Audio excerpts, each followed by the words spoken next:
Hello बच्चों, तो कैसे हो आप लोग। मैं हूं भूपेन कोच और आज हम एक नया टॉपिक स्टार्ट करेंगे। तो हमारा जो आज का टॉपिक है बच्चों वो है कैंसर। ये जो कैंसर है बच्चों, इसको हिंदी में हम लोग कर्क रोग भी कहते हैं, ठीक है ना। ये जो कैंसर है ये एक नॉन कम्युनिकेबल डिजीज है, ये आप लोगों को याद रखना है। It is a non communicable disease, या फिर हम लोग कह सकते हैं कि नॉन इन्फेक्शियस डिजीज भी कह सकते हैं। मतलब कि ये एक पर्सन से दूसरे पर्सन में क्या नहीं होता, स्प्रेड नहीं होता है, ठीक है। तो सबसे पहले हम लोग समझने की कोशिश करते हैं ये जो टर्म है कैंसर, इसका मतलब क्या है। देखो बच्चों, हमारे बॉडी में अलग अलग तरह के सेल्स होते हैं, ठीक है, और इन सेल्स का एक पर्टिकुलर लाइफ स्पैन होता है। और जब ये सेल आपके डेड हो जाते हैं तो हमारा जो बॉडी है वही प्री एग्जिस्टिंग सेल या फिर जो सोमैटिक सेल्स होते हैं हमारे बॉडी के, उन्हीं से ही एक नया सेल फिर से बना देता है। तो इस तरह से हमारे बॉडी में क्या होता है, जो जो सेल डैमेज होते रहते हैं उनको जो है नए नए सेल आपका क्या करते रहते हैं, रिप्लेस करते रहते हैं।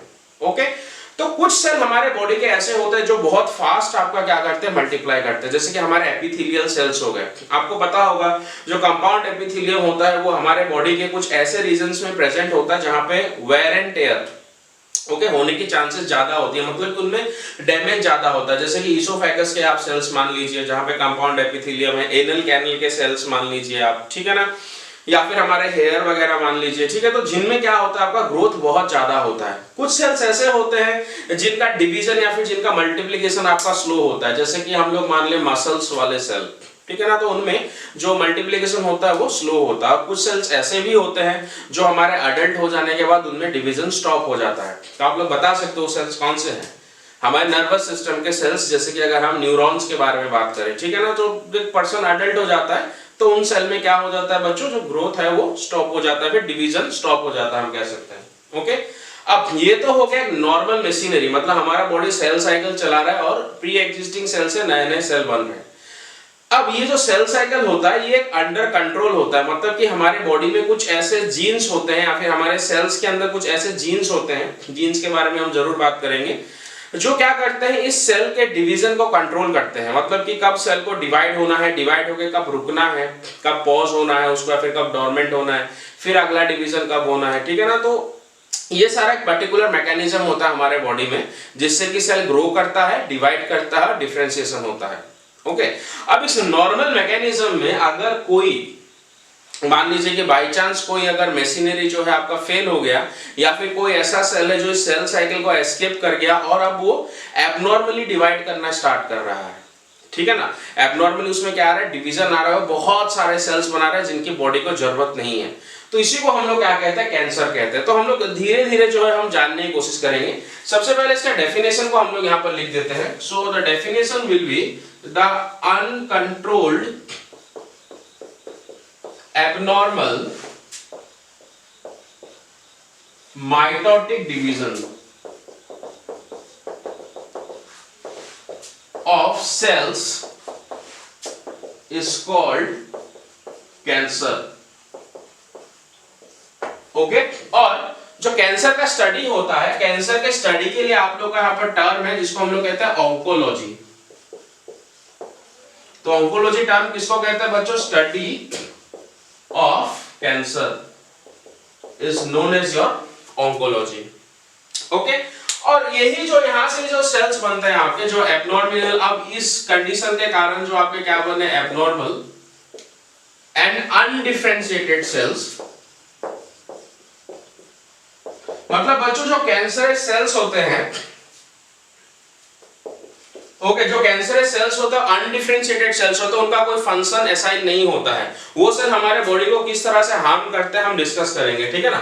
सो the abnormal and undifferentiated cells produced are called cancerous cell. इन्हीं को हम लोग क्या कहेंगे, कैंसरस सेल्स कहेंगे, ठीक है ना। अब हम देखते हैं ये जो कैंसरस सेल है ये प्रोड्यूस कैसे हुए। तो इसके लिए आप लोग का टर्म जानना पड़ेगा। The term is a tumour. Tumour आपको मिल सकता है या फिर न्यूप्लास्ट टर्म मिल सकता है। इसका मतलब कुछ नहीं होता है, न्यू ग्रोथ, ठीक है ना। तो हमारे बॉडी में तो नॉर्मली भी नए सेल्स बनते हैं कि नहीं। तो हमारे बॉडी में बच्चों जो नॉर्मल सेल्स होते हैं वो एक मैकेनिज्म को फॉलो करते हैं। और उस मैकेनिज्म को कहते हैं हम लोग कांटेक्ट इनहिबिशन। देखिए normal cell shows contact inhibition. अब हम जानने की कोशिश करेंगे जो नॉर्मल सेल है कांटेक्ट इनहिबिशन शो कैसे करते हैं या फिर कांटेक्ट इनहिबिशन का मतलब क्या होता है।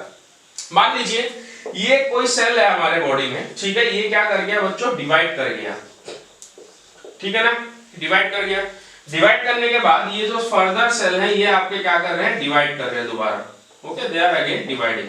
तो यहाँ पर तो डिवाइड करके क्या हो गए, बहुत सारे सेल हो गए, है कि नहीं, lots of cell produced after dividing, mitosis करने के बाद। तो आप लोग देख सकते हो जब सेल क्या कर रहा है, डिवाइड कर रहा है, तो एक सेल दूसरे सेल के कांटेक्ट में आ रहा है, एक सेल का जो सरफेस है वो क्या हो रहा है बच्चों, दूसरे सेल के सरफेस में आ रहा है, ठीक है ना। अब जब सेल डिवाइड करते हैं और एक सेल चारों ओर से दूसरे सेल से आपका घिर जाता है, तो वो जो सेल है जो बाकी सेल के कांटेक्ट में आ गया था, वो सेल क्या करेगा, डिवाइड करना स्टॉप कर देगा। इस प्रॉपर्टी को हम लोग क्या कहते हैं, कांटेक्ट इनहिबिशन कहते हैं। और ये जो प्रॉपर्टी है हमारे बॉडी के नॉर्मल सेल्स शो करते हैं। मतलब कि हमारे बॉडी में जब कोई सेल्स ग्रो करता है या फिर मोस्ट प्रिसाइसली हम लोग कहें मल्टीप्लाई करता है, क्या कैसे मल्टीप्लाई करेगा, माइटोटिक डिवीजन करेगा, तब वो दूसरे सेल से आपका सराउंडेड हो जाएगा, ठीक है ना, उनके कांटेक्ट में आएगा, तो उस सेल में जो डिवीजन क्या हो जाएगा बच्चों, बंद हो जाएगा। That property is known as contact inhibition. लेकिन जो कैंसरस सेल होते हैं वो इस प्रॉपर्टी को क्या कर जाते हैं, खो बैठते हैं, they lost this property. So in cancerous cell this property is lost. कौन सा प्रॉपर्टी लॉस्ट हो जाता है इनमें, कांटेक्ट इनहिबिशन वाला प्रॉपर्टी लॉस्ट हो जाता है, ठीक है ना। अब जब कांटेक्ट इनहिबिशन वाला प्रॉपर्टी इनमें लॉस हो जाएगा तो ये सेल क्या करेगा, ये रैपिड आपका क्या शो करेगा, रैपिड डिवीजन शो करेगा, और बहुत सारे ऐसे सेल्स बना देगा जिन सेल्स की हमको क्या नहीं होगी, जरूरत भी नहीं होगी उन सेल्स की, ठीक है। और ये क्या करेंगे, सेल्स के एक मास को प्रोड्यूस कर देंगे, so they will be giving rise to a mass of cell. तो कैंसरस सेल इस प्रॉपर्टी को लॉस कर देंगे। After that what they will do, they will give rise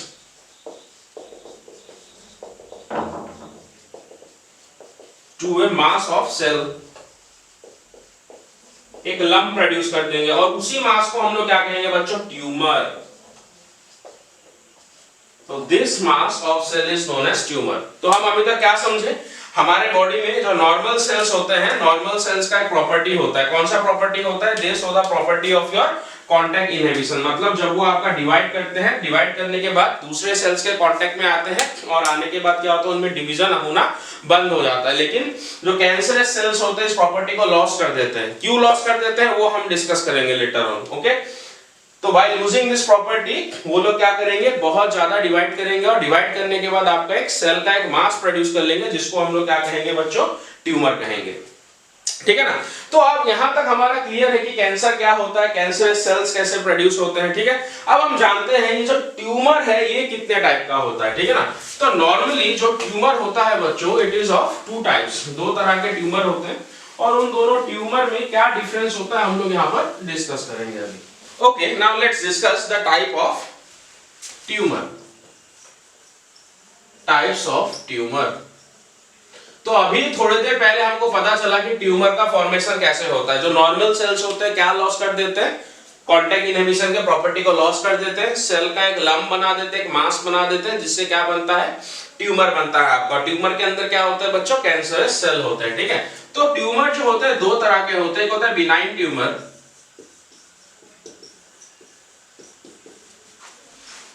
और जो दूसरा होता है बच्चों वो होता है मैलिग्नेंट ट्यूमर।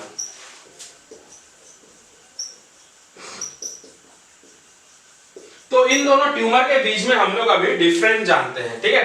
तो सबसे पहले दोनों ही ट्यूमर में शुरुआत वैसे ही होगी आपकी, जैसे कि मान लो कोई पर्टिकुलर ऑर्गन का एग्जांपल देते हैं, say for the example of small intestine. तो मान लीजिए कि ये हमारा क्या है, small intestine, this is our small intestine, एक सेक्शन है या फिर एक पार्ट है बस स्मॉल इंटेस्टाइन का। तो स्मॉल इंटेस्टाइन में मान लीजिए कि कुछ सेल्स ऐसे हैं जिन्होंने क्या लॉस कर दिया, अपने कांटेक्ट इनहिबिशन का प्रॉपर्टी लॉस कर दिया, और उन्होंने यहीं पर ही जो है स्मॉल इंटेस्टाइन के सरफेस पे क्या बनाना स्टार्ट कर दिया, ट्यूमर बनाना स्टार्ट कर दिया। मतलब कि यहाँ पे सेल्स का क्या हो रहा है, अनकंट्रोल्ड ग्रोथ हो रहा है। तो बेनाइन ट्यूमर में क्या होता है आपका, ये जो सेल का जो मास बनता है, ठीक है ना। तो सेल का मास जो होता है ये एक मेम्ब्रेन से कवर्ड अप होता है आपका, तो ये एनकैप्सुलेटेड होता है।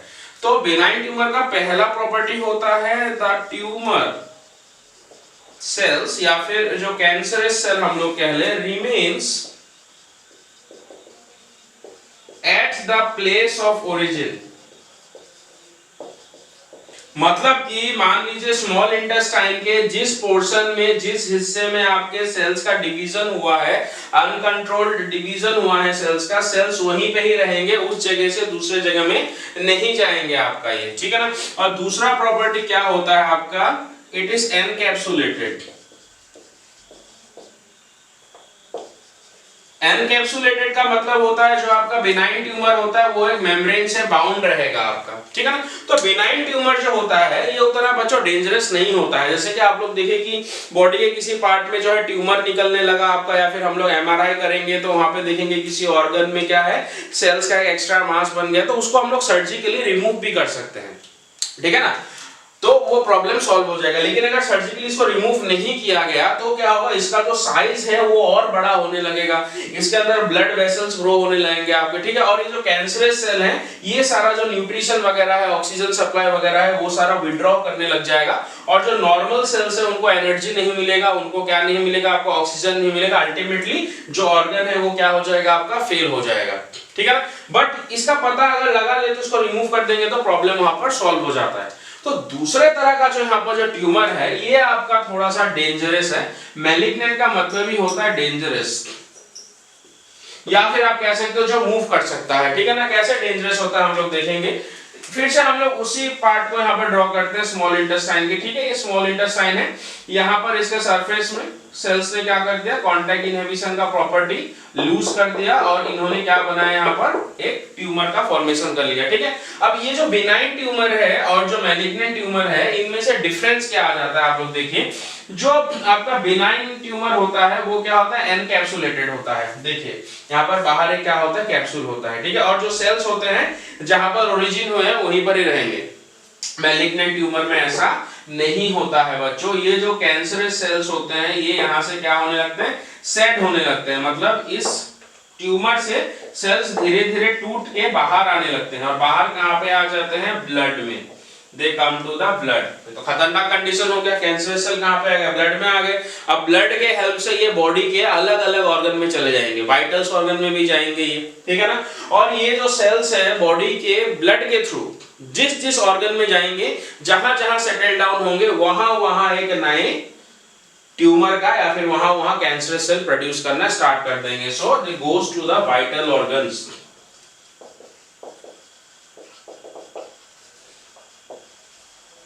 तो इस तरह से बच्चों हम लोग देखते हैं कि हमने सुना होगा कि इस पर्सन को क्या है, मल्टीपल ऑर्गन्स में कैंसर हो गया, कुछ लोगों का ब्रेन में कैंसर हो जाता है, ठीक है ना। तो क्या होता है एक्चुअली, जो मैलिग्नेंट ट्यूमर होता है वो एक ही जगह ओरिजिन होता है, लेकिन वहां से जो सेल्स हैं वो टूट टूट के क्या होता है, ब्लड में आते हैं, और ब्लड से फिर अलग अलग बॉडी पार्ट में चले जाते हैं, और जहां जहां पर वो सेटल होते हैं नए नए कैंसर का प्रोड्यूस करते हैं वो लोग, ठीक है ना। तो this is a malignant tumour. यहाँ पर अब एक इंपॉर्टेंट बात आपको ये याद रखना है, तो सेल्स जो यहाँ पर सेट हो रहा है इस प्रॉपर्टी को कहते हैं मेटास्टेसिस। तो आपको जो पूछा जाएगा ये जो मेटास्टेसिस है ये क्या है आपका, ठीक है ना, या फिर कौन सा जो ट्यूमर है वो मेटास्टेसिस का प्रॉपर्टी शो करता है, तो आपका आंसर क्या होगा यहाँ पर, मैलिग्नेंट ट्यूमर, ठीक है ना बच्चों। तो अब हम एक डिफरेंस जानते हैं यहाँ पर, जो अपने जो नॉर्मल सेल्स होते हैं और जो कैंसरस सेल होते हैं उनके बीच में क्या डिफरेंस होते हैं। तो ये तो आपको समझ में आया होगा, बेनाइन ट्यूमर है, मैलिग्नेंट ट्यूमर, ठीक है ना। डेंजरस वाला कौन सा है आपका, मैलिग्नेंट ट्यूमर। क्यों, क्योंकि यहाँ के जो कैंसरस सेल है वो सेट होंगे, प्रॉपर्टी क्या है, मेटास्टेसिस, और सेट होके कहां पे जाएंगे, ब्लड में जाएंगे, ब्लड से पूरे बॉडी में सर्कुलेट होंगे, जहां जहां सेटल करेंगे वहां वहां एक नया ट्यूमर प्रोड्यूस करेंगे ये लोग, ठीक है ना। ओके नाउ अब हम देखते हैं, और एक और बच्चों एक और बात है यहाँ पर, ये जो आपका जो मैलिग्नेंट ट्यूमर है यहाँ पे जो कैंसरस सेल होते हैं ये क्या करते हैं, बॉडी के जो नॉर्मल सेल्स होते हैं उन सेल्स को चैलेंज देते हैं, ठीक है ना। मतलब ये जैसे जैसे बड़ा होता जाएगा इनका जो ऑक्सीजन डिमांड है बढ़ता जाएगा इन सेल्स का। हालांकि अनडिफरेंशिएटेड सेल्स हैं, ओके, इनका ऑक्सीजन डिमांड बढ़ता जाएगा, न्यूट्रिशन डिमांड बढ़ता जाएगा, इनमें ब्लड सप्लाई ज्यादा आने लगेगा आपका, ठीक है। तो इस तरह से जो बॉडी के जो ऑर्गन्स है वो स्टार्व करने लगता है, अल्टीमेटली उनका फंक्शन फेल हो जाता है आपका, ठीक है ना। तो ये प्रॉब्लम होता है। और कैंसरस सेल जो है कुछ टॉक्सिक सब्सटेंस भी रिलीज करते हैं जो बॉडी के नॉर्मल मेटाबॉलिज्म को क्या करते हैं, हैम्पर करते हैं। Okay, so now what is the difference between the normal cell, okay, what is the difference between your normal cell and cancerous cell? ठीक है, तो सबसे पहले तो जो आपका जो कैंसरस सेल होता है वो कौन से मैकेनिज्म को, इसमें मैकेनिज्म ब्रेकडाउन हो जाता है, तो ब्रेकडाउन ऑफ रेगुलेटरी मैकेनिज्म। कौन कौन सा रेगुलेटरी मैकेनिज्म का इसमें ब्रेकडाउन हो जाता है, जैसे कि ग्रोथ, ठीक है ना, सेल एबनॉर्मली ग्रो करेगा आपका, देन डिवीजन एंड डिफरेंशिएशन। तो जो कैंसरस सेल होते हैं उनमें क्या होता है, जो डिवीजन होता है एबनॉर्मल होता है, और उनमें डिफरेंशिएशन नहीं होता है, वो क्या होता है, अनडिफरेंशिएटेड सेल्स होते हैं। हालांकि जो हमारे बॉडी में क्या होते हैं, नॉर्मल सेल्स होते हैं, उनमें आपका जो रेगुलेटरी मैकेनिज्म होता है वो प्रॉपर्ली काम करता है इनमें, ठीक है ना, जिसके कारण ये नॉर्मली ग्रो करते हैं, नॉर्मली डिवाइड करते हैं, और नॉर्मली इनमें क्या आता है, डिफरेंशिएशन आता है, ठीक है। दूसरा जो अगर हम कैंसरस सेल की बात करें, so they lost the property of contact inhibition.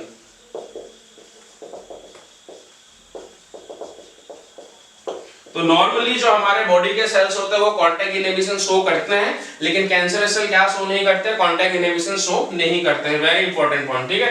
तीसरा अगर यहाँ पर डिफरेंस देखने जाएं तो they show the property of metastasis, तो they show the property of metastasis.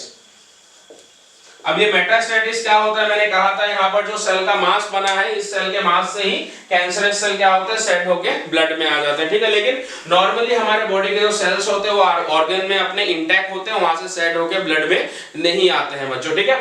तो ये तो हमने जाना कैंसर, ट्यूमर और ट्यूमर के डिफरेंट टाइप्स। तो आगे हम देखने की कोशिश करेंगे अभी जो है कैंसर में कौन सा रेगुलेटरी मैकेनिज्म ब्रेकडाउन होता है। ये जो रेगुलेटरी मैकेनिज्म की हम लोग ब्रेकडाउन की बात कर रहे हैं, कौन सा रेगुलेटरी मैकेनिज्म ब्रेकडाउन होगा। ओके बच्चों, तो अब हम देखेंगे कि नॉर्मल सेल्स में ऐसा क्या ट्रांसफॉर्मेशन आता है कि वो जो अपने कांटेक्ट इनहिबिशन का प्रॉपर्टी को लूज कर बैठते हैं, ठीक है ना। तो डिस्कस करते हैं हम लोग। सो मैकेनिज्म, सबसे पहले तो हम नॉर्मल मैकेनिज्म को देख लेते हैं, ठीक है ना। तो मैकेनिज्म इन नॉर्मल सेल्स, तो नॉर्मल सेल्स में किस तरह का मैकेनिज्म होता है, किस तरह से सेल डिवाइड करते हैं, वो पहले हम लोग यहाँ पर डिस्कस कर लेते हैं, ठीक है। फिर मैं बताऊंगा कि उनमें क्या चेंजेस आते हैं कि वो कैंसरस सेल में आपका ट्रांसफॉर्म हो जाते हैं।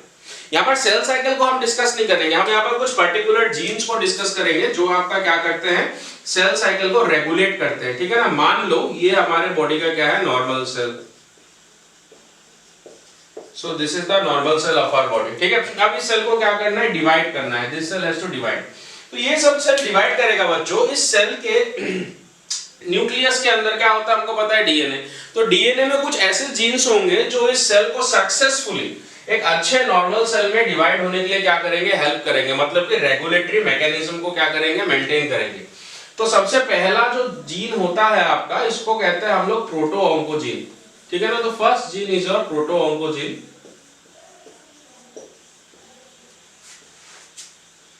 ठीक है। तो प्रोटोऑन्कोजीन जो होता है बच्चों हमारे बॉडी के लगभग हर एक सेल में होता है प्रोटोऑन्कोजीन, ठीक है। लेकिन ये इनएक्टिव स्टेज में होता है आपका, ये इनएक्टिवेटेड होता है, ठीक है ना। तो ये इनएक्टिवेटेड रहेगा। सेकंड अगर हम लोग यहाँ पर जीन के बारे में बात करें, that is the tumour suppressor gene. ये ट्यूमर सप्रेसर जीन का क्या काम होता है, ये जीन क्या करता है, सेल जब डिवाइड करता है तो उसको एबनॉर्मल डिवीजन से ये क्या करता है, रोकता है आपका, उसको सस्प्रेस करके रखता है। और तीसरा होगा gene related to programme cell death. देखो बच्चों, हमारे जो सेल्स होते हैं, सेल्स में कुछ ऐसे जीन्स होते हैं जो सेल को क्या करते हैं, खुद ब खुद मर जाने के लिए या फिर खुद ब खुद सुसाइड करने के लिए क्या करते हैं बच्चों, एनहेंस करते हैं, ठीक है। लेकिन ऐसा कब होता है, मान लो ये सेल डिवाइड कर रहा है, इसमें कुछ गड़बड़ हो गया, या फिर इस सेल में कुछ इन्फेक्शन हो गया, तो इसके आजू बाजू आसपास जो सेल्स होंगे उनमें भी इस सेल से क्या हो जाएगा, इन्फेक्शन हो जाएगा। लेकिन अगर ये सेल खुद को खत्म कर ले, अपने अंदर जितने भी कंटेंट है उन सबको लेके अगर ये डेड हो जाए, तो आसपास के सेल्स क्या हो जाएंगे, सेफ रहेंगे बच्चों। ठीक है, तो this is the gene which is related to the programme cell death.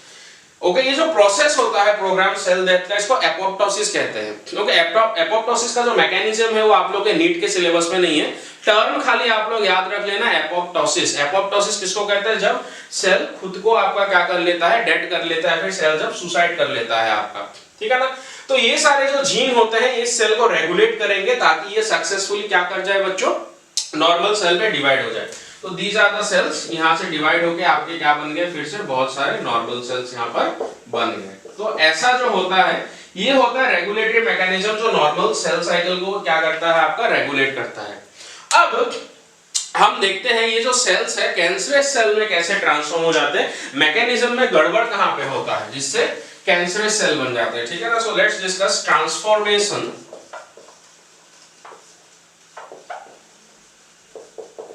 into cancerous cells या फिर ट्रांसफॉर्मेशन इनटू कैंसरस सेल। तो बच्चों क्या होता है इसमें, ये जो प्रोटोऑन्कोजीन होता है, ये जो जीन एक्चुअली क्या है, न्यूक्लियोटाइड का सीक्वेंस है कि नहीं। अब इस न्यूक्लियोटाइड के सीक्वेंस में जब चेंजेस आएंगे तो ऑब्वियसली ये जो जीन्स जो नॉर्मली फंक्शन कर रहा था उसमें भी चेंजेस आ जाएंगे, है कि नहीं। तो एक न्यूक्लियोटाइड के सीक्वेंस में चेंजेस नॉर्मली कैसे आते हैं, म्यूटेशन के कारण आते हैं। तो म्यूटेशन किस किस के कारण हो सकता है, किसी केमिकल फैक्टर के कारण हो सकता है, किसी फिजिकल फैक्टर के कारण हो सकता है, फिर किसी बायोलॉजिकल फैक्टर के कारण हो सकता है, जैसे कुछ वायरसेस के कारण हो सकता है। ठीक है, तो इस जीन में कैसे चेंजेस आएंगे वो हम लेटर ऑन डिस्कस करेंगे। ठीक है, लेकिन मान लेते हैं कुछ फैक्टर्स ऐसे हैं जिनके कारण क्या हो गया, इस जीन में आपका क्या हो गया, चेंजेस आ गए, या फिर इस जीन में म्यूटेशन आ गया। ठीक है ना, तो this cell will undergo transformation, और उस ट्रांसफॉर्मेशन को क्या कहेंगे हम लोग, ऑन्कोजेनिक ट्रांसफॉर्मेशन। Oncogenic transformation. और अब जब इस सेल का, इस जीन का जब ऑन्कोजेनिक ट्रांसफॉर्मेशन हो जाएगा, then this gene will change itself into oncogene. और ये जो ऑन्कोजीन होता है बच्चों, ये एक एक्टिव जीन होता है।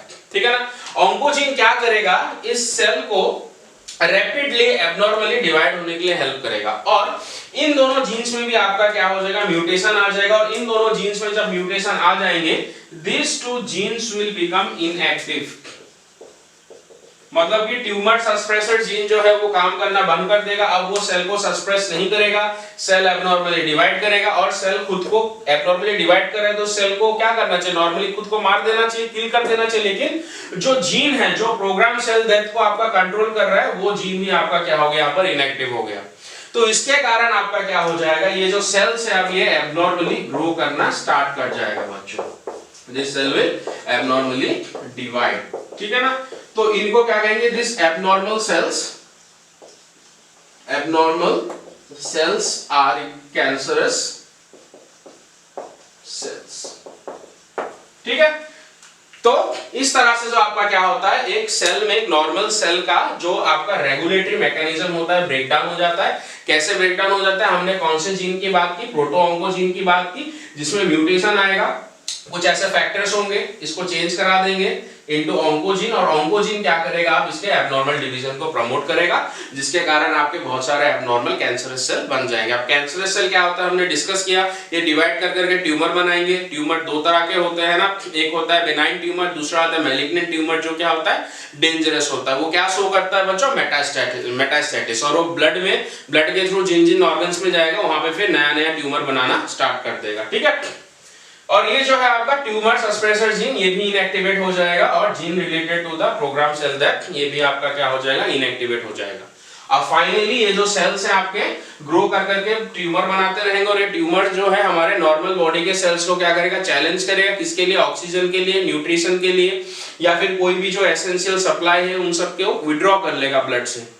ओके, नॉर्मल सेल्स को वो नहीं मिलेंगे, and they will starve to die. Okay, और बाकी जो ट्यूमर है वो बड़ा होता जाएगा। ठीक है ना, अब हम आगे देखेंगे कि जो कैंसर है वो कितने तरह के होते हैं। ओके बच्चों, अब तो हमको पता चल गया कि कैंसर किस तरह से होता है, बॉडी के नॉर्मल जो सेल साइकिल है उसके मशीनरी में किस तरह से प्रॉब्लम्स आते हैं, कैसे प्रोटोऑन्कोजीन में आपके चेंजेस आते हैं, म्यूटेशन होता है और फिर पर्सन को क्या हो जाता है, कैंसर हो जाता है। ठीक है, अब हम देखते हैं टाइप्स ऑफ कैंसर। बच्चों टाइप्स ऑफ कैंसर मतलब कि बॉडी के कौन से सेल्स में म्यूटेशन हुआ है या फिर बॉडी के कौन से सेल्स में एबनॉर्मल ग्रोथ होना स्टार्ट हो गया है। ठीक है, तो उसके ऊपर क्या किया गया, कैंसर को कैटेगराइज किया गया है। तो यहाँ पर जो कैंसर जो आपको कितने तरह के मिलेंगे बच्चों, 3 तरह के मिलेंगे। ठीक है ना, एक होता है कार्सिनोमा, दूसरे तरह का जो कैंसर मिलेगा आपको डेट इज द सार्कोमा, और तीसरे तरह का जो कैंसर मिलेगा that is the leukaemia. Okay, तो सबसे पहले हम लोग यहाँ पर जानने की कोशिश करते हैं कि सार्कोमा क्या होता है। बच्चों सार्कोमा हम उन कैंसर को कहते हैं जो आपके कहां से ओरिजिनेट होते हैं, एपिथेलियल सेल्स से ओरिजिनेट होते हैं। आपको पता होगा एपिथेलियम है ना, एपिथेलियल मतलब जो वर्ड है एपिथेलियम, इसका मतलब क्या होता है, epithelial tissue, epithelial tissue. Epi का मतलब होता है अपॉन या फिर grows upon, grows upon. Okay, मतलब कि हमारे बॉडी में जो भी ऑर्गन्स वगैरह होते हैं, मान लो कोई एक सॉलिड ऑर्गन है तो उसके सरफेस में आपको एपिथेलियल टिश्यू का कवरिंग मिलेगा, या फिर कोई हॉलो ऑर्गन है तो उसके इनर लाइनिंग में आपको एपिथेलियल टिश्यू मिलेगा, आउटर लाइनिंग में भी आपको एपिथेलियल टिश्यू मिल जाएगा। ठीक है ना, तो इस तरह से हम लोग देखते हैं कि जब एपिथेलियल टिश्यू या फिर एपिथेलियम के सेल्स में आपका एब्नॉर्मल डिवीजन होना स्टार्ट हो जाता है तो उनको हम लोग क्या कहते हैं, इस तरह के कैंसर को कार्सिनोमा कहते हैं। Okay, so here the tumor which originate from the epithelial tissue। okay, अब मान लो कि उनको क्या कहेंगे हम लोग, कार्सिनोमा कहेंगे। याद रखना टर्म कार्सिनोमा, कहीं भी अगर आपको टर्म कार्सिनोमा मिलता है इसका मतलब है कि ये कहाँ का ओरिजिनेट हुआ है कैंसर, एपिथेलियल टिश्यू में। अगर मान लो एग्जांपल्स में अगर वो ब्रेन के एपिथेलियम में अगर हुआ है तो ब्रेन कार्सिनोमा कहेंगे हम लोग। ठीक है ना, ओरल कार्सिनोमा क्या होता है, अपना जो ओरल कैविटी होता है, यहाँ पे जो अपना जो कंपाउंड एपिथेलियम है, ठीक है ना, वहां के सेल्स में अगर एब्नॉर्मल ग्रोथ होना स्टार्ट हो जाए तो उसको हम लोग क्या कहेंगे, ओरल कार्सिनोमा कहेंगे। देन गैस्ट्रिक कार्सिनोमा, स्टमक के एपिथेलियम में अगर आपका क्या हो जाता है, अनकंट्रोल्ड सेल का डिवीजन हो जाता है। कोलोन कार्सिनोमा अगर कोलोन में हो जाता है, ठीक है ना, लार्ज इंटेस्टाइन में हो जाता है, अगर रेक्टम वगैरह में हो जाता है। देन लंग कार्सिनोमा, लंग्स के एपिथेलियम में अगर आपका क्या हो जाता है, अनकंट्रोल्ड डिवीजन हो जाता है सेल का, that is known as a lung carcinoma. Then cervical carcinoma, cervix, जैसे कि आप लोगों को पता होगा जो फीमेल का यूट्रस होता है उसके 3 पार्ट होते हैं आपके, है कि नहीं, जो फंडस हो गया, बॉडी हो गया, सर्विक्स जो नैरो रीजन होता है जिसके नीचे फिर आपको वजाइनल कैनल मिल जाएगा। ठीक है ना, तो सर्विक्स के एपिथेलियम में अगर सेल्स का अनकंट्रोल्ड डिवीजन हो रहा है then we are calling it as cervical carcinoma. And breast carcinoma, देखो बच्चों जो ब्रेस्ट होता है या फिर जो फीमेल में जो मेमोरी ग्लैंड होता है, it is an modified epithelial tissue. ठीक है ना, तो हम लोग क्लास 12 में पढ़ेंगे इसके बारे में। तो अगर वहां पर भी अगर सेल्स का एब्नॉर्मल ग्रोथ हो रहा है तो हम लोग क्या कहेंगे, उसको ब्रेस्ट कैंसर कहेंगे। ठीक है, और सबसे जो कॉमन जो कैंसर होता है पूरे वर्ल्ड में पाया जाने वाला जो कॉमन कैंसर होता है बच्चों, वो स्किन कैंसर होता है या फिर एपिथेलियल टिश्यू से ओरिजिनेट होने वाले आपके क्या होता है, कैंसर होते हैं। ठीक है ना, तो ये सारे जो कैंसर होंगे कॉमन मिलेंगे ऑल ओवर द वर्ल्ड। और अगर पूरे वर्ल्ड के बारे में बात करें तो पूरे वर्ल्ड में ब्रेस्ट कैंसर सबसे कॉमन होता है फीमेल्स में, और प्रोस्टेट कैंसर जो होता है वो मेल्स में कॉमन पाया जाता है। और इंडिया के बारे में अगर बात करें तो फीमेल्स में जो है हमारा इंडिया में सबसे ज्यादा जो रिपोर्ट किया गया है that is the cervical cancer, और मेल्स में आपका कौन सा कैंसर रिपोर्ट किया जाता है, ओरल कैंसर या फिर ओरल कैविटी का कैंसर, थ्रोट कैंसर हो गया आपका। ठीक है ना, तो ये तो हो गया हमारा पहला तरह का कैंसर जिसको हम लोग कार्सिनोमा कह रहे हैं। यहाँ पे एक बात याद रखना है, कैंसर कहाँ के सेल्स में हो रहा है, एपिथेलियल टिश्यू के सेल्स में हो रहा है, और जिन जिन ऑर्गन्स के या फिर बॉडी के जिन जिन पार्ट्स के एपिथेलियल टिश्यू में हो रहा है उस हिसाब से कैंसर का यहाँ पर नेमिंग किया गया है। ठीक है, अगला तरह का जो कैंसर है बच्चों इसको हम लोग कहते हैं sarcoma.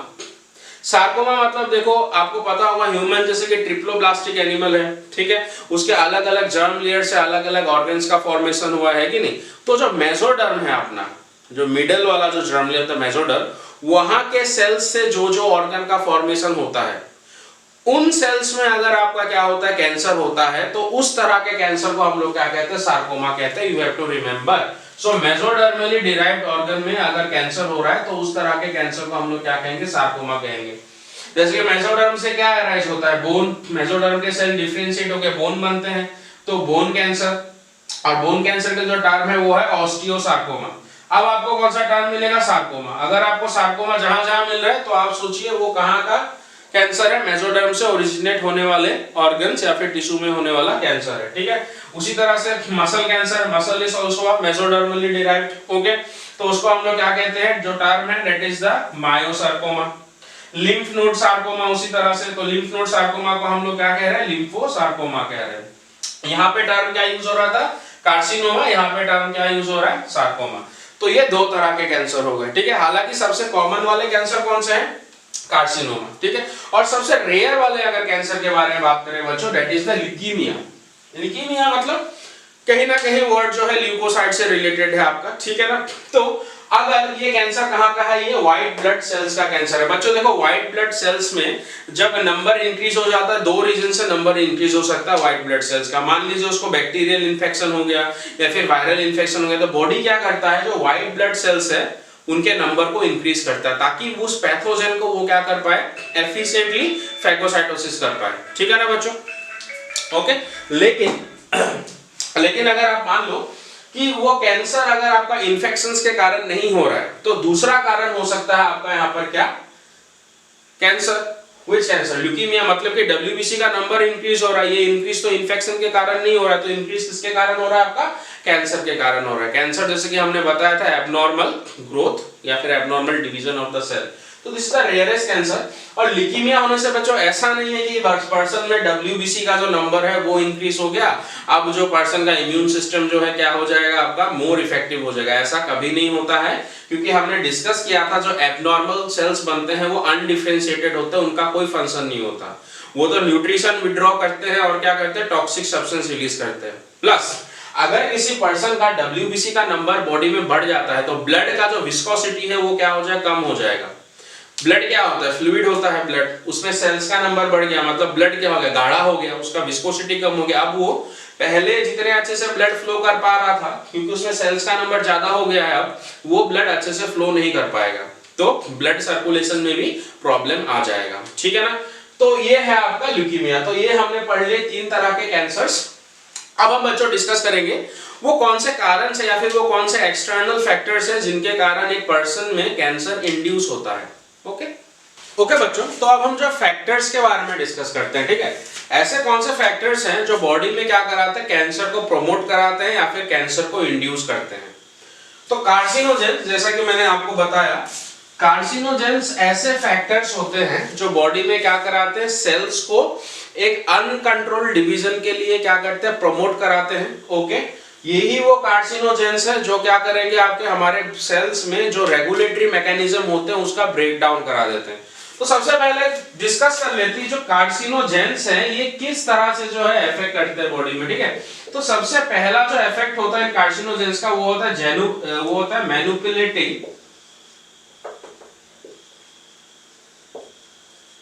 Manipulating the genetic material, ठीक है ना। जैसे कि आपका क्या हो गया, डीएनए। तो आपको पता होगा हमारे डीएनए में ही क्या होता है, प्रोटो ऑन्कोजीन्स होते हैं, ट्यूमर सप्रेसर जीन्स होते हैं, ठीक है। तो ये जो कार्सिनोजेंस होते हैं, ये कार्सिनोजेंस क्या करेंगे, हमारे बॉडी में जो डीएनए है उसके साथ मैनिपुलेट करेंगे, मतलब कि उसमें म्यूटेशंस इंड्यूस करा देंगे, जिससे कि जो प्रोटो ऑन्कोजीन है उसका ऑन्कोजीन में क्या हो जाएगा, ट्रांसफॉर्मेशन हो जाएगा, ठीक है ना। और फिर कुछ जो है कार्सिनोजेंस इस तरह के भी होते हैं, जैसे कि मान लो बॉडी में क्या हो गया, ऑलरेडी जो सेल है उसका ऑन्कोजेनिक ट्रांसफॉर्मेशन हो गया, ठीक है ना। अब ये जो फैक्टर्स हैं या फिर ये जो कार्सिनोजेंस है ये क्या करेंगे, उस सेल को और ज्यादा प्रमोट करेंगे कि वो क्या करे, ट्यूमर को फॉर्मेशन करे, ठीक है ना। तो उनको कहते हैं हम लोग ट्यूमर प्रमोटिंग फैक्टर्स। मतलब कि सेल जो है ऑलरेडी आपका अनकंट्रोल्ड डिवीजन में एंटर कर चुका है, और ये फैक्टर्स क्या करेंगे, उस सेल को और प्रमोट करेंगे, तो सेल को जो है अभी और ज्यादा रैपिडली डिवाइड कर, ठीक है ना। तो ये सारे किस कैटेगरी में आ जाता है। और ये जो 2 पॉइंट बताए मैंने आपको, जो फैक्टर्स इन दोनों पॉइंट को क्या करते हैं, आपका जस्टिफाई करते हैं, उनको हम लोग क्या कहते हैं, कार्सिनोजेंस कहते हैं, ठीक है। कुछ कार्सिनोजेंस बच्चों ऐसे भी होते हैं, ठीक है, जैसे कि हम जिनको क्या कहेंगे, बायोलॉजिकल कहेंगे, बायोलॉजिकल। इनमें से कुछ आपके क्या आ जाते हैं, जैसे कि ऑन्कोजेनिक वायरस आ जाते हैं, ऑन्कोजेनिक वायरसेस, इनके बारे में बात करेंगे। जो ऑन्कोजेनिक वायरसेस है ये भी किसका काम करते हैं, कार्सिनोजेंस का ही काम करते हैं। ये वायरस हमारे जेनेटिक मटेरियल को फिर से क्या करेंगे, मैनिपुलेट करेंगे, जिसमें क्या कॉज कराएंगे बच्चों, म्यूटेशन कॉज कराएंगे। ओके, तो ये तो क्लियर है कार्सिनोजेंस क्या है। दोबारा मैं रिपीट कर रहा हूं, कार्सिनोजेंस उन फैक्टर्स को कहेंगे जो बॉडी में कैंसर को क्या करेंगे, इनिशिएट कराएंगे या फिर ऑलरेडी हो चुके कैंसर को क्या करेंगे, वो प्रमोट करेंगे, उसको और ज्यादा बढ़ावा देंगे। ओके, तो इन जो फैक्टर्स को हमने कितने कैटेगरी में बांट रखा है, देखिए जो सबसे पहले वाले फैक्टर्स होते हैं बच्चों, वो होते हैं केमिकल फैक्टर्स।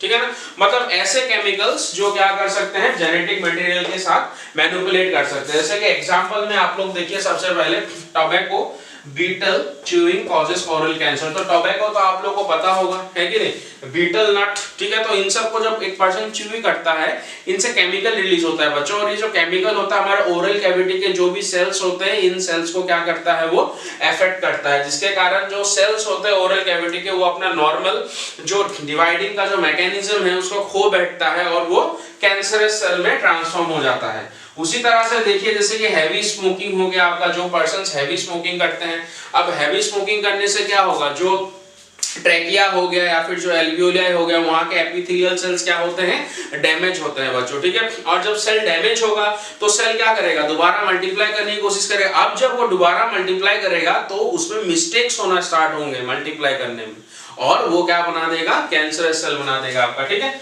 कभी कभी पूछा जाता है कि जो निकोटीन है या फिर जो टोबैको है, उसमें कौन सा केमिकल होता है जो कैंसर इंड्यूस करता है।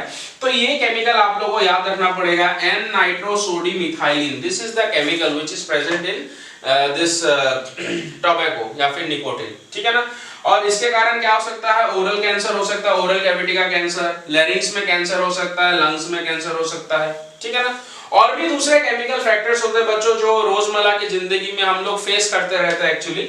जैसे कि आपका कोल हो गया, कोल के बर्निंग से जो आपका फ्यूम्स वगैरह निकलता है, जो गैसेस वगैरह निकलते हैं, वो कार्सिनोजेंस की तरह काम करते हैं। पेस्टिसाइड्स, अभी आप लोगों को पता होगा 21वीं सेंचुरी के एंड में जैसे जैसे हम आते जा रहे हैं, लोगों को कैंसर ज्यादा होते जा रहा है क्योंकि पेस्टिसाइड का यूज ज्यादा हो रहा है बच्चों। ठीक है ना, ये भी आपका इंपॉर्टेंट कार्सिनोजेन का काम करता है। फिर आर्टिफिशियल फ्लेवर्स, आजकल मैक्सिमम जितने भी हम लोग फूड वगैरह कंज्यूम करते हैं उनमें आर्टिफिशियल फ्लेवर यूज होता है, आर्टिफिशियल स्वीटनर्स वगैरह यूज होता है। ठीक है ना, वो भी कार्सिनोजेन का काम करते हैं। सिंथेटिक फूड हो गया आपका, जिनको केमिकल वगैरह यूज करके बनाया जाता है।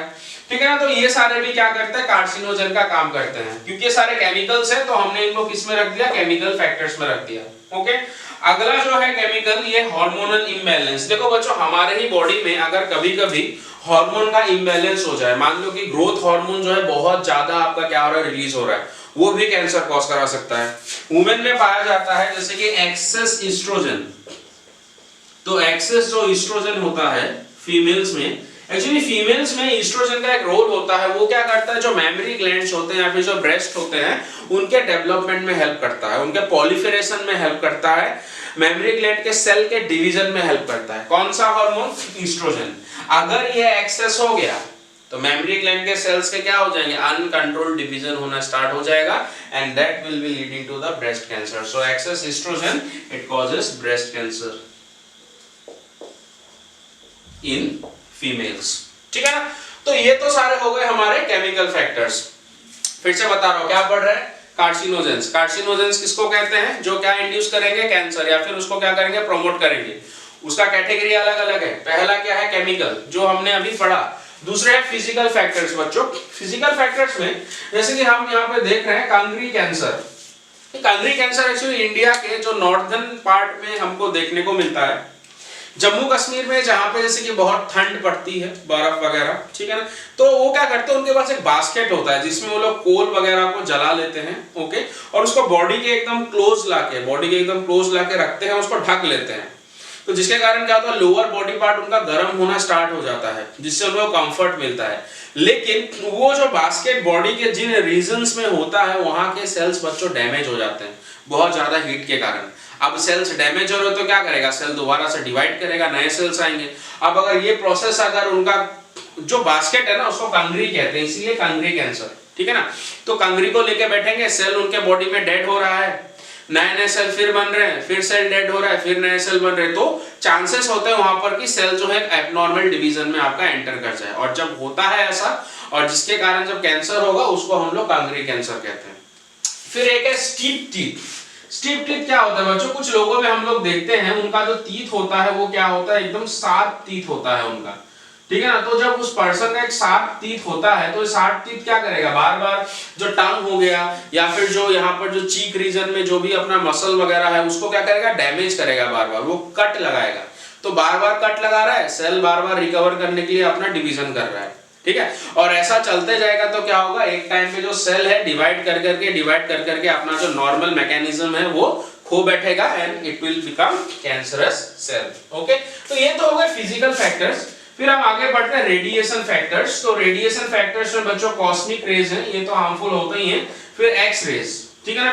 तो जो कॉस्मिक रेज है और ये जो एक्स रेज है एक्चुअली क्या करते हैं, हमारे स्किन को पेनिट्रेट कर जाते हैं बच्चों। और स्किन को पेनिट्रेट करने के बाद ये जो एक्स रेज या फिर जो कॉस्मिक रेज है वो हमारे सेल को एक्साइटेबिलिटी बढ़ा देते हैं, ठीक है ना। और सेल का जब एक्साइटेबिलिटी बढ़ जाता है बच्चों, तो उसका क्या होता है, वो मिस्टेक करने लगता है डिवीजन के दौरान, और जब वो मिस्टेक करता है तो उसका कैंसरस ट्रांसफॉर्मेशन हो जाता है। So these are the radiations.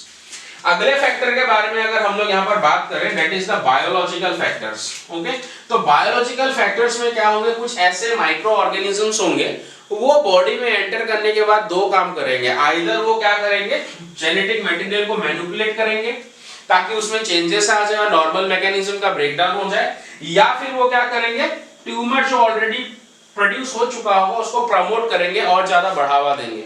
जैसे कि अगर इसका हम लोग यहाँ पर एक एग्जांपल देखें, एचआईवी वायरस। ये जो एचआईवी वायरस होता है इससे तो एड्स होता है बच्चों, और एचआईवी वायरस जो है ये कैंसर को भी प्रमोट करता है। जिन लोगों को एक्चुअली एचआईवी वायरस से इन्फेक्शन होता है उनमें हमको स्किन कैंसर कॉमनली देखने को मिलता है, ठीक है ना। और यही है आपके कार्सिनोजेंस के बारे में। अच्छा, यहाँ पर एक एग्जांपल मैं देता हूँ, जैसे कि रेडिएशंस के बारे में आप लोगों ने सुना होगा, एक सिटी है हिरोशिमा एंड नागासाकी, है कि नहीं, जहां पर न्यूक्लियर बॉम्बिंग हुआ था। तो वहां पर जो आज भी जो है ये जो रेज हैं हमको निकलते हुए नजर आते हैं। तो इसीलिए वहां पर जो भी पर्सन बर्थ लेता है, मैक्सिमम लोगों में हमको ल्यूकीमिया देखने को मिलता है, ब्लड कैंसर। तो ब्लड कैंसर किसके कारण होता है बच्चों, यही रेडिएशन से कारण होता है, जो आज भी वहां पर एटॉमिक बॉम्बिंग के कारण प्रेजेंट है, ठीक है ना। तो ये सारे हो गए हमारे कार्सिनोजेंस, जिनको हमने क्या क्या कैटेगराइज किया, जिनके कारण क्या होता है, पर्सन में कैंसर इंड्यूस होता है। ओके, तो अब हम अगले मतलब कि जो इसके अगले कैंसर के अगले पार्ट को डिस्कस करते हैं, देखते हैं इसका जो डायग्नोसिस कैसे होता है और ट्रीटमेंट कैसे होता है। ओके बच्चों, तो कैंसर के अभी हम लोग जो है आखिरी पार्ट में पहुंच चुके हैं, और यहाँ पे हम लोग डिस्कस करेंगे डायग्नोसिस ऑफ कैंसर। तो सबसे बच्चों यहाँ पे दो वर्ड मैंने मेंशन किया है, एक किया है डायग्नोसिस और दूसरा क्या है ट्रीटमेंट। सबसे पहले तो इन दोनों के बीच में डिफरेंस आप लोग जान लीजिए। डायग्नोसिस का मतलब होता है किसी भी बीमारी का पता लगाना। जैसे कि कोई एक पर्सन बीमार है, तो अब हम पता लगा रहे हैं कि उस पर्सन के अंदर कौन सी बीमारी है, ठीक है ना, कौन से पैथोजन ने उसको इन्फेक्शन किया है। तो बीमारी का सही तरीके से अगर पता लगेगा तभी हम उसका इफेक्टिव क्या कर पाएंगे, ट्रीटमेंट कर पाएंगे या फिर इलाज कर पाएंगे। तो डायग्नोसिस का मतलब क्या है, बीमारी का पता लगाना, ठीक है। अब अगर किसी पर्सन के बॉडी में अगर हमको ट्यूमर जैसा नजर आ रहा है, कोई लंप नजर आ रहा है, ठीक है ना, तो हम कैसे हम लोग कंफर्म करेंगे कि पर्सन को क्या है, वहां पर कैंसर है। तो डायग्नोसिस में सबसे पहले आपके यहाँ पर देख सकते हो बायोप्सी। ओके, आप लोग का टर्म नजर आ रहा है बायोप्सी। बायोप्सी का मतलब होता है बॉडी में जहां पे मान लो डॉक्टर्स को लग रहा है कि इस पार्ट में कैंसर हो सकता है इसके, तो वहां से जो है छोटा सा टिश्यू का पीस निकाला जाएगा एज ए सैंपल। ओके, फिर हिस्टोपैथोलॉजी, हिस्टो और टिश्यू से आया एंड पैथोफिजियोलॉजी, ठीक है ना। तो हिस्टोपैथोफिजियोलॉजी का मतलब ये है कि जो टिश्यू जो हमने बाहर एक्सट्रैक्ट किया है उस पेशेंट का, उस टिश्यू का क्या होगा, एक्सटेंसिव स्टडी होगा और वहां पर देखा जाएगा कि वहां पर कोई पैथोजन है क्या, या फिर जो सेल का जो नंबर है वो एब्नॉर्मली बढ़ चुका है क्या, ठीक है ना। अगर डॉक्टर को लग रहा है इस टिश्यू में जो सेल का डेंसिटी ज्यादा है, इतना नहीं होना चाहिए, ठीक है, तो इस तरह के स्टडी हम कर सकते हैं कैंसर का पता लगाने के लिए। फिर दूसरा है blood and bone marrow test. अगर देखो पर्सन का अगर ब्लड सैंपल लिया जाता है, ठीक है, अगर हम उसके पर 100 ml में अगर WBC का काउंट देख रहे हैं, वो लग रहा है कि बहुत ज्यादा WBC का काउंट बढ़ा हुआ है, या फिर बोन मैरो में जहाँ पे आपके क्या बन रहे हैं, जहाँ पे WBC वगैरह या फिर RBC वगैरह का फॉर्मेशन होता है, ठीक है ना, जो फॉर्मिंग सेल्स हैं उनका नंबर अगर आपको ज्यादा लग रहा है, सेल का काउंट अगर वहां पर इंक्रीज है, ठीक है ना, तो ऐसा ज्यादातर जो ल्यूकीमिया के लिए किया जाता है आपका, जो आपका क्या होता है, ब्लड कैंसर होता है, ठीक है। तो पहला हमको कैसे पता चला, कैसे पता लगाएंगे कैंसर का, that is the biopsy, tissue का पीस लेंगे, टिश्यू के पीस में क्या पता लगा जाएगा, हिस्टोपैथोलॉजी, मतलब टिश्यू का स्टडी किया जाएगा, सेल का डेंसिटी वहां पे देखा जाएगा, सेल का मॉर्फोलॉजी देखा जाएगा वहां पर, ठीक है ना। ज्यादातर जो कैंसरस सेल होते हैं थोड़े बहुत इरेगुलर इन शेप होते हैं, और उनका न्यूक्लियस भी जो कैंसरस सेल का इरेगुलर होता है आपका। तो हम अगर वहां पर टिश्यू के सेल का स्टडी करेंगे तो हमको पता चलेगा। नेक्स्ट हम ब्लड में क्या कर सकते हैं, RBC का काउंट देख सकते हैं, बोन मैरो में हम लोग सेल का काउंट देख सकते हैं, ठीक है। तो उस तरह से अगर बढ़ा हुआ है तो हम पता लगा सकते हैं कि ल्यूकीमिया है। फिर और भी टेक्निक है, जैसे बच्चों इंटरनल ऑर्गन्स। अब इंटरनल ऑर्गन्स में हम क्या कर सकते हैं, इंटरनल ऑर्गन का इमेज क्रिएट कर सकते हैं कुछ टेक्निक यूज करके, जिससे कि हमको इंटरनल ऑर्गन्स का एक इमेज मिल जाता है। अगर इमेज में हमको लग रहा है जैसे लीवर का साइज बड़ा हो गया, स्टमक का साइज बड़ा हो गया, वहां पे ट्यूमर है, ठीक है ना, तो इस तरह से हमको पता चल जाता है कि इंटरनल ऑर्गन में क्या हो रखा है, ट्यूमर। तो कौन कौन से टेक्निक होते हैं इंटरनल ऑर्गन का इमेज जो है हमको जिससे पता चलता है, जैसे कि यहाँ पर है आपका रेडियोग्राफी हो गया एक, दूसरा हो गया मैग्नेटिक रेजोनेंस इमेजिंग जिसको हम MRI कहते हैं, और एक है कंप्यूटेड टोमोग्राफी जिसको जनरली हम लोग CT स्कैन कहते हैं, ठीक है। तो इन तीनों टेक्निक का यूज करके हम लोग जो इंटरनल ऑर्गन्स होते हैं उनके मॉर्फोलॉजिकल स्ट्रक्चर को देख सकते हैं। तो इस तरह से जो है कंफर्म किया जाता है कि जो पर्सन को क्या हो रखा है, वहां पर कैंसर हो रखा है। अब अगर कोई पर्सन कैंसर से सफर कर रहा है तो उसका ट्रीटमेंट क्या होगा, इलाज। सबसे पहला जो ट्रीटमेंट है यहाँ पर सर्जरी। देखो सर्जरी में क्या है, हमने देखा था ट्यूमर जो है आपके दो तरह के हैं, एक कौन सा था, मैलिग्नेंट ट्यूमर, और दूसरा था बेनाइन ट्यूमर। तो बेनाइन ट्यूमर को कम्प्लीटली अगर जो सेल्स है कैंसरस सेल उनको बॉडी से सर्जरी करके बाहर निकाल दे तो पर्सन क्या हो जाएगा, क्योर हो जाएगा। लेकिन यहाँ पर ख्याल रखना पड़ेगा कि पर्सन के बॉडी में एक भी कैंसरस सेल ना बचे, नहीं तो फिर वो फर्दर डिवाइड कर सकता है। और अगर मैलिग्नेंट ट्यूमर किसी पर्सन के बॉडी में बन रहा है, ठीक है ना, अलग अलग ऑर्गन में जो है ट्यूमर का फॉर्मेशन हो चुका है, तो सर्जिकली कहीं ना कहीं जो है कैंसरस सेल को थोड़ा बहुत रिमूव किया जा सकता है, ताकि बॉडी से जो है कैंसरस सेल का जो लोड है वो थोड़ा कम हो जाए। नहीं तो बॉडी में जितने ज्यादा कैंसर सेल होंगे बच्चों, क्या होगा, वो बॉडी के न्यूट्रिशन को विथड्रॉ करेगा, ऑक्सीजन को विथड्रॉ करेगा, है ना, मैं बार बार बोल रहा था। तो सर्जरी करके जो एक्सेस सेल है हम उसको रिमूव कर सकते हैं, ठीक है। मैलिग्नेंट ट्यूमर में तो सर्जरी करने से क्योर नहीं होगा, लेकिन बेनाइन ट्यूमर जो है सर्जरी करके उसको कंप्लीटली रिमूव किया जा सकता है। तो पहला जो हमारा मेथड है ट्रीटमेंट में सर्जरी। दूसरा होता है रेडियोग्राफी। तो बच्चों रेडियोग्राफी में क्या होता है, जैसे कुछ रेज होते हैं, एक्सरेज होते हैं, ठीक है ना। वैसे तो एक्सरेज तो कार्सिनोजन भी है, लेकिन एक्सरेज को अगर हम कंट्रोल करके पर्टिकुलरली कुछ सेल्स को टारगेट करें तो वो सेल्स आपके क्या हो जाते हैं, मर जाते हैं। तो ज्यादातर एक्सरेज हो गया या फिर कोबाल्ट थेरेपी हो गया, तो इन सब में आपका क्या किया जाता है, जो कैंसरस सेल होता है उनको टारगेट किया जाता है, उनके ऊपर एक्सरेज को बॉम्बार्ड किया जाता है आपका, और वो सेल्स क्या होते हैं, धीरे धीरे मरने लगते हैं। लेकिन यहाँ पर एक बात का ख्याल रखा जाता है, जो उसके कैंसरस सेल के अगल बगल में जो आपके नॉर्मल सेल्स हैं उनको कोई हार्म ना पहुंचे, नहीं तो फिर वो भी मर जाएंगे यहाँ पर, ठीक है। तो इस टेक्निक को हम लोग क्या कहते हैं, रेडियोग्राफी कहते हैं। और अपना अगला टेक्निक है यहाँ पर कीमोथेरेपी, ठीक है ना। तो कीमोथेरेपी में आपका क्या हो रहा है, कुछ ड्रग्स का यूज किया जाता है, जैसे कि एक एग्जांपल में मैंने दिया है आपको विनप्लास्टिन। तो इन सब ड्रग्स को यूज किया जाता है, और ये ड्रग्स क्या करते हैं, जब एक सेल साइकिल चलता है, सेल साइकिल में जब डीएनए का सिंथेसिस होता है उसको ये इनहिबिट कर देता है, डीएनए के सिंथेसिस को, ठीक है ना। ज्यादातर ये जो कीमोथेरेपी में जो केमिकल्स होते हैं हमारे बॉडी में जो फास्टेस्ट डिवाइडिंग सेल्स होते हैं उनको टारगेट करते हैं बच्चों। तो कैंसरस सेल तो रैपिडली डिवाइडिंग सेल्स होते हैं, फास्टेस्ट डिवाइडिंग सेल्स होते हैं, तो उन सेल को जो है ये कीमोथेरेपी क्या करता है, या फिर ये जो ड्रग्स हैं वो टारगेट करते हैं और वो सेल मर जाते हैं। हालांकि बच्चों इनका एक साइड इफेक्ट है, हमारे बॉडी में बहुत ऐसे सेल्स होते हैं जो बहुत रैपिडली डिवाइड करते हैं, फॉर एग्जांपल हेयर फॉलिकल्स, तो ये भी इनका टारगेट बन जाते हैं। तो इसीलिए हम देखते हैं जिन पर्सन को कैंसर होता है कीमोथेरेपी लेते हैं तो बॉल्ड हो जाते हैं, टकले हो जाते हैं, फिर उनके बाल गिरने लगते हैं, एक्चुअली वो इन ड्रग्स का साइड इफेक्ट होता है बच्चों। इसके अलावा और भी ट्रीटमेंट होते हैं, जैसे कि मॉडिफाइड इंटरफेरॉन्स होते हैं जो हमारे बॉडी के इम्यून सिस्टम को एक्टिवेट करते हैं, ठीक है ना, जिसके कारण आपका क्या होता है, इम्यून सिस्टम जो है कैंसरस सेल के अगेंस्ट एंटीबॉडी बनाता है आपका, ठीक है ना। फिर मोनोक्लोनल एंटीबॉडीज भी होते हैं। तो इस तरह से जो है बहुत सारे ट्रीटमेंट आजकल पॉसिबल है। लेकिन एक बात यहाँ पर ये है कि अगर किसी पर्सन को बेनाइन ट्यूमर है तो वो कंप्लीटली रिमूव किया जा सकता है, लेकिन अगर एक बार कैंसर इनिशिएट हो जाता है किसी पर्सन में से, मैलिग्नेंट ट्यूमर इनिशिएट हो गया उसके बॉडी में, तो ये सारे जो ट्रीटमेंट है उसके लाइफ स्पैन को ही बढ़ा सकते हैं खाली बच्चों, लेकिन जो कैंसर है वो फिर कंप्लीटली क्योर नहीं होता है। ओके, तो आज के जो क्लास में हमने पूरे का पूरा कैंसर के बारे में पढ़ा, तो अगले क्लास में फिर हम एक अगले डिजीज को डिस्कस करेंगे। Okay, thank you everybody.